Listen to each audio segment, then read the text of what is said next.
एक दिन एक छोटा सा तोता जंगल में उड़ रहा था। उसका नाम मिट्ठू था। मिट्ठू बहुत शरारती था और कभी किसी की बात नहीं सुनता था। एक दिन उसने देखा कि एक नन्हा बच्चा पार्क में बैठा रो रहा है। मिट्ठू उसके पास गया और बोला, तुम क्यों रो रहे हो? बच्चे ने कहा, मेरा खिलौना टूट गया है, अब मैं कभी खुश नहीं हो सकता। मिट्ठू मुस्कुराया और बोला, अगर एक खिलौना टूट जाए तो इसका मतलब ये नहीं कि खुशी खत्म हो गई। जिंदगी में नई चीजें भी मिलती हैं और नए दोस्त भी। फिर मिट्ठू ने बच्चे के साथ खेलना शुरू कर दिया।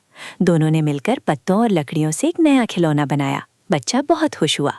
बच्चे ने कहा, आज मैंने सीखा कि मुश्किल वक्त में रोना नहीं चाहिए, बल्कि हिम्मत से नया रास्ता ढूंढना चाहिए। मिट्ठू खुश होकर बोला, बिल्कुल, यही जिंदगी का खूबसूरत सबक है। सबक: मुश्किल आने पर हिम्मत नहीं हारनी चाहिए, बल्कि सब्र और मेहनत से नई खुशियां तलाश करनी चाहिए।